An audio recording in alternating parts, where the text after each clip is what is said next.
Hello students, आज के topic में हम मिट्रल रिगर्जिटेशन का टॉपिक देखेंगे।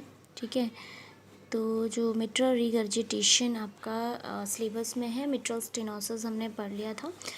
अब हम रिगर्जिटेशंस पढ़ेंगे। It is opposite of stenosis only, means आपको पता है कि आपका स्टेनोसिस में क्या होता था, there is no blood supply. Okay, stenosis हो जाता था, नैरोइंग ऑफ ब्लड जो ब्लड जो थी हमारी वेल्व्स जो थे उसमें जो था वो नैरो होने की वजह से जो ब्लड सप्लाई था वो प्रॉपरली नहीं हो पाता था। ठीक है, तो मिट्रल रिगर्जिटेशन क्या है आपका, it is the valve does not close properly. इसमें क्या है आपके, उसमें क्या होता था, जो आपकी मिट्रल वल्व्स हैं इसमें नैरोइंग हो जाती थी आपके मिट्रल स्टेनोसिस में।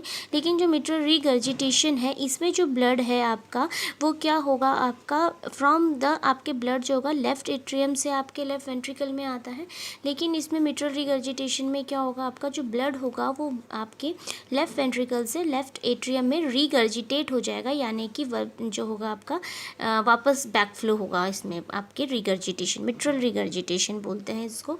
Mitral regurgitation, the valve does not close properly, this is called the blood to leak back into the left atrium from the left ventricle. ये आपको समझ में आ गया होगा कि मिट्रल रिगर्जिटेशन क्या है, आपका backflow of the blood from the left ventricle to the left atrium due to the improper closing of the valves, mitral valves. Okay, तो ये आपका मिट्रल रिगर्जिटेशन है। मिट्रल रिगर्जिटेशन का मतलब आपका क्या है, backflow of the blood from the left ventricle to the left atrium because of the improper closing of the mitral valves. Okay, so causes आपके क्या क्या हैं इसमें आपके मिट्रल रिगर्जिटेशंस में। मिट्रल रिगर्जिटेशन में आपका मेनली जो कॉज होता है वो आपका मिट्रल वल्व प्रोलैप्स होता है, रेमेटिक हार्ट डिजीज़। देखिए जितने भी वल्वल डिसऑर्डर्स होंगे उसमें रेमेटिक हार्ट डिजीज़ का रोल होता ही होता है आपका। ठीक है, रेमेटिक हार्ट डिजीज़ मैंने आपको बताया था, स्कार टिश्यू फॉर्मेशन होता है जिसकी वजह से वल्व्स जो होते हैं वो इफेक्ट हो जाते हैं। तो इसमें भी क्या होगा आपका कि स्कार टिश्यू फॉर्मेशन होगा।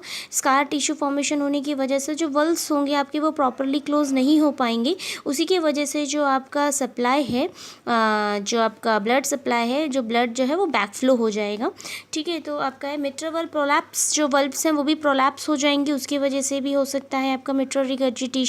लेफ्ट वेंट्रिकल डायलेशन की वजह से भी हो सकता है आपका जो वल्व कप्स होते हैं, मैंने आपको बताया था आपके, ठीक है, 3 वल्व कप्स होते हैं, वो भी डीजनरेशन हो, मतलब ढंग से कम्प्लीटली फॉर्मेशन ना हो, हाइपरट्रॉफिक हो, कार्डियोमायोपैथी हो, एंडोकार्डियाइटिस हो या मायोकार्डियल इन्फाक्शन या कोई भी ट्रॉमा हो, उससे रिगार्डिंग आपके क्या कॉजेज़ हो सकते हैं। This all the causes can lead to the mitral valve regurgitation. Okay, तो रिगर्जिटेशन का मतलब आपको समझ में आई हो गया होगा कि आपका जो ब्लड है वो बैकफ्लो होगा जिसकी वजह से from left ventricle to the left atrium. ठीक है, तो ये पैथोफिजियोलॉजी है। Pathophysiology is the same only कि डेफिनेटली अगर ब्लड फ्लो बैकफ्लो में जा रहा है आपका, तो डेफिनेटली आपके क्या होगा, जो लेफ्ट एट्रियम में जो बैकवर्ड फ्लो होगा जिसकी वजह से ओवरलोड होगा लेफ्ट एट्रियम में, जिसकी वजह से लेफ्ट एट्रियम इनलार्जमेंट होगी। ठीक है, क्योंकि जो ब्लड है वो आपका वापस चला जा रहा है लेफ्ट एट्रियम में, तो left atrium already pulmonary supply है लेफ्ट एट्रियम में, तो पल्मोनरी सप्लाई भी है आपका, और आपका ऊपर से जो लेफ्ट वेंट्रिकल से बैकफ्लो हो जा रहा है लेफ्ट एट्रियम में ब्लड, तो उसके वजह से आपका क्या है, इनलार्जमेंट हो जाएगी, क्योंकि यहाँ बहुत ज़्यादा एक्यूमुलेशन ऑफ ब्लड होगा। ठीक है, जिसकी वजह से आपका जो लेफ्ट एट्रियम प्रेशर है वो इंक्रीज़ हो जाएगा, जिसकी वजह से पल्मोनरी जो प्रेशर है वो इंक्रीज़ हो जाएगा, जिसकी वजह से आपके साइन एंड सिम्टम्स होंगे जैसे कि पल्मोनरी एडिमा वगैरह जो होगा वो भी इसमें देखने को मिलेगा। ठीक है, प्लस आपका जो प्योरीफाइड जो ब्लड होगा, ठीक है, वो भी ऑर्टा में नहीं जा पाएगा, जिसकी वजह से कम्प्लीटली क्या होगा, जो आपका blood supply, systematic blood supply है वो भी क्या हो जाएगा, डिक्रीज़ हो जाएगा। ठीक है, सो उसके बाद क्लिनिकल मैनिफेस्टेशंस देख लेते हैं। I hope it is clear to you pathophysiology कि आपके जब भी आपका कोई भी एक चैम्बर, मैंने आपको पहले भी बताया था कि कोई भी एक चैम्बर अगर किसी भी वजह से अगर कोई प्रॉब्लम होती है तो सेकेंड चैम्बर भी क्या होगा, उसमें प्रेशर फॉर्मेशन।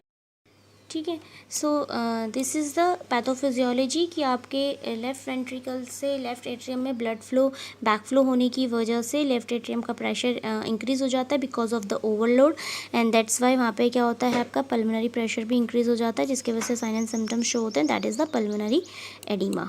ठीक है, next clinical manifestation as it is same only, आपको पता ही है कि आपका ब्लड सप्लाई प्रॉपरली नहीं हो पा रहा है तो डेफिनेटली फटीग, डिस्निया तो डेफिनेटली होगा ही होगा। कार्डियक आउटपुट डिक्रीज़ है, मैं पहले ही बता दे चुकी हूँ कि आपके जब भी, क्योंकि सिस्टमेटिक ब्लड सप्लाई नहीं है तो डेफिनेटली कार्डियक आउटपुट कम होगा तो डिस्निया तो होगा ही, ठीक है। उसके बाद आपका एडिमा देखने को मिलेगा, पेरिफेरल एडिमा देखने को मिलेगा, डिस्निया देखने को मिलेगा, ठीक है।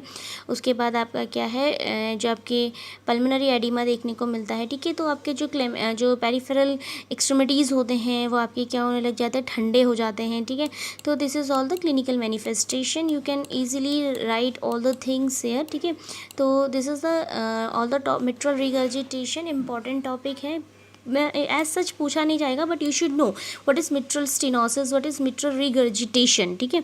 तो मिट्रल स्टेनोसिस का मतलब क्या है आपका, it is the narrowing of the mitral valve, and it is the what is mitral regurgitation here, it is the backflow of the blood supply due to the improper closing of the mitral valves, ठीक है। आई hope it is clear. बाकी मैं आपको diagnostic and management आपको PDF के through provide कर दूँ।